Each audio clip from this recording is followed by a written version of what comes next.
It would have been nice to bracket this, but seeing as it's a moving object, I got one shot. No way to get it to sit still or have me sit still to do multiple exposure shots. But shooting in camera raw helps. By the way, this is Michael Oster with Michael Oster Photography in Tampa. And as you know, when I photograph real estate and architecture, I do bracket. And I work those together in Photoshop. I hand composite them. But I only have one shot of this, and there are a lot of times where you photograph and you only have one shot. But shooting in camera raw is a big help. So what I would do is I figured I'd try faux bracketing this. So I took this one shot here. I'm going to create two virtual copies of it. Go photo, drag down, create virtual copy, and let it go. So now I have three of the same image. What I'm going to do is prep this like I would prep anything else, and actually things are pretty good. The only thing I might have blown out is right here, just on the engine cowling, and the front of the, just a little bit, probably shine off the nose here. So I'm going to just drag the highlights down and see, and even pulling them down all the way, I still have something. So we'll see if we can work something out here. I'm just going to process this like I normally would. Bring up the shadows a little bit. Go here to sharpening and details at ISO 125, 190 millimeter on a 100 to 400 GM Sony A7R Mark III camera. So the GM was the lens. So I'm going to mask this down. And if you don't know why we do this because there's certain things that don't need to be sharpened, like the sky and other flat parts of the aircraft. So I'm going to mask that out. Go to 7 on noise reduction, which is extremely light. Go down here to lens corrections and correct for that lens. I don't need to worry about my verticals here, obviously, since I have nothing to go against. Excuse me. So I've prepped that first image. I'm going to take that, I'm going to copy that, or I'm going to highlight image 2 and 3, synchronize everything over just to make sure everything is all the same. I'm going to go to image 2 now. So I'm clicking on 2 of 3. And I'm going to pretend this is my underexposed. So I'm going to bring down, I'm at a stop, 1.15 stop under, and actually that's pretty good. Let's see what this looks like here. So I may have recovered some, may have recovered enough, and even if I'm just a hair under, I can work with this. So that's my my underexposed. I'm going to go to the overexposed one, which is, and I'll faux overexpose this, bump it up 1.3 stops, and it's way up there. But what I'm concerned with, or what I'm looking for here, are the shadows. And by the way, if this looks a little fuzzy, it's coming off an external hard drive, a 5400 RPM hard drive. But I'm going to process this as if it was my overexposed brackets. Now I've got 3 of these guys here, processed just the way I process them otherwise, and you can check out my other videos to see how I do that if you're unsure. So I'm going to go here, photo, edit in, open as layers in Photoshop, and take them over there. Now this might be a little slow. Again, I'm coming off an external hard drive. Normally I would do this off an internal SSD and it'd be much faster. So Photoshop is trying to load these up, and I think these were shot in compressed RAW, so they're 43 megabytes each, which isn't bad, but certainly a lot for a hard drive like this to churn out. Okay, I'm going to take it, I'm going to line these layers up, going from the darkest on the bottom. There's my one that is properly exposed. Here's my one that's overexposed. I know they're lined up because they came from the same image, so I don't have to worry about aligning the images. I'm going to click a layer mask on the 2 above here and hide them. Go down here and create a luminosity mask. And again, if you don't know how to do this, there are a ton of videos on it, and some of my earlier videos show how to do this. But I'm going to go up to channels, click on RGB, command click on RGB, and that's going to show me everything above 50%. Luminosity is now highlighted, which is what I want to see. It's activated. I'm going to create a new mask with it, which the Photoshop called Alpha 1. I'm going to deselect that. I'm then going to modify it by Command M on the Apple and modify it just to get more contrast out of this, because I'm really, in this case, only concerned with the brightest of the bright spots. So these guys here I'm trying to preserve and actually protect. The other stuff, not so much. The other images can take care of that. So that's going to help me out here. I've got the highest of the highlights checked. I'm going to activate this mask by command clicking on it, going back over to layers and clicking on the mask of the middle image. Don't click here on the image itself, click on the mask. I'm going to shift F6. I'm going to feather that mask by 1 pixel. I'm going to go to my brush by clicking B or clicking here on the left, making sure I'm using a white color. And with something like this, I can go to 14% on my flow. My opacity is 100. And what I'm doing here, see, you can still see marching ants here. I'm protecting these highlights. Okay, so those aren't going to get brushed in. Everything else is. Since I'm inverted on the mask, I'm now painting everything else in. I'm going to click Command H to hide the mask. It is still active though. I'm going to just start painting. And guess what? I didn't invert it properly. So I'm going to commit Command Z. Let's try this again. Invert the mask. And now it's done properly. Hide the mask. Now I'm going to paint.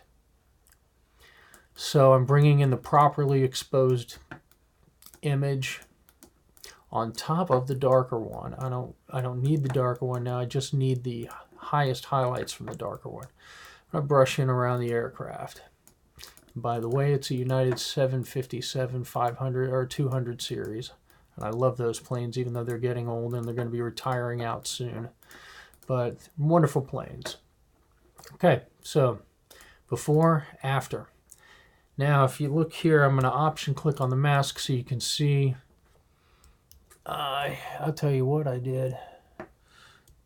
I pre-inverted, did wrong. So this is what happens when you screw up. Command All. I'm going to go Shift F5, fill that mask with black, and try it again. Deselect the mask, come back up here, reactivate my original, invert it. Going to go Shift F6, click back out here so we can see what we're working with, and we're going to try it again. Okay, hopefully this preserved it. Everything is non-destructive. So if I screw up like that, no big deal. Yeah, so here's what I'm looking at. So I option clicked on the mask and you can see that the highest of the highlights have been left alone. They're black, so they're not being, the new layer is not masking in. All the other stuff is being masked in. Okay, which is what I want. Come back out here, continue painting, just to bring out that sky a little more. Bring out some of the shadows a little bit more. Okay, now I'm going to go up to my super bright one, my overexposed one. Click on the mask, don't click on the image itself. I'm going to go down to a 4% flow. What I'm trying to do here is brush in the shadows of the aircraft underneath the wings, the engines, and this is just a little bit. I don't need a lot of this here. Landing gear. So this process will work on anything. It'll work on landscape, it'll work on architecture, it'll work on real estate, it'll work on portraits if you want, as long as you have a single frame. And doing this in Camera Raw, shooting in Camera Raw, gives me a lot more room to work with and mess with these images.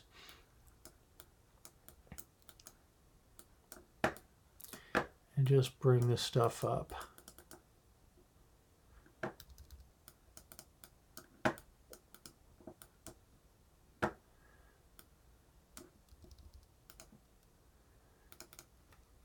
See if we can see the first officer. Somebody's in there.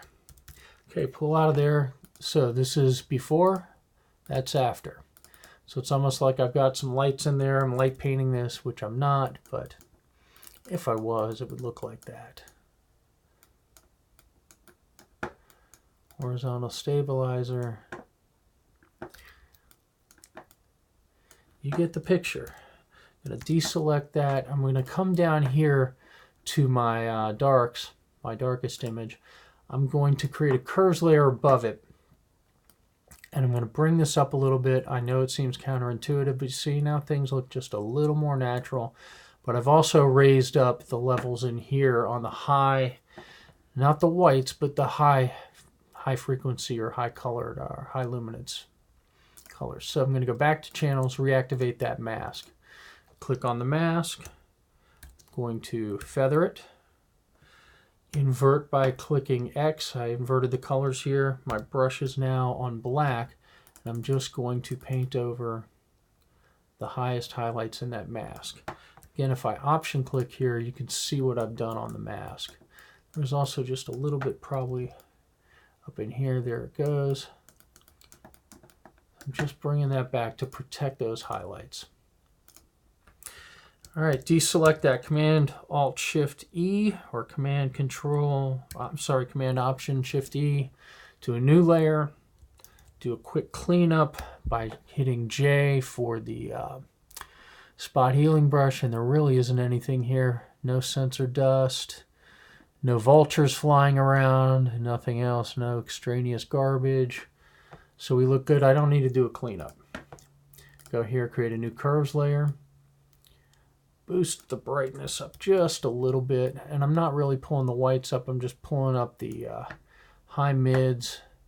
I'm going to take these shadows, and I'm not pulling them down, I'm just not letting them go up much. This is going to give me some contrast. And again, since I didn't do any cleanup, I can use that old layer or the old luminosity mask. I'm going to shift click it because again I'm going to protect my highlights. I'm going to hide them. I'm still on a black brush. Make sure my brush is activated 4%. Go back in here and just hit these spots again. Just the brightest of the bright spots. Make sure they're protected, and they are. There we go.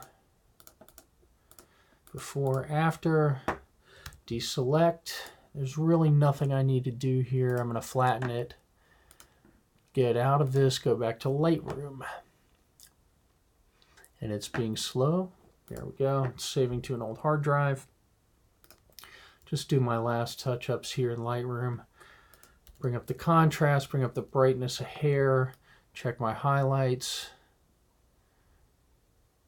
And that's fine. Bring up the shadows a little bit, make sure my whites are good. Tweak out the blacks a little bit. Clarity, contrast, bring up the color some. This one I am going to crop just a little bit because I've got more going on than what I need.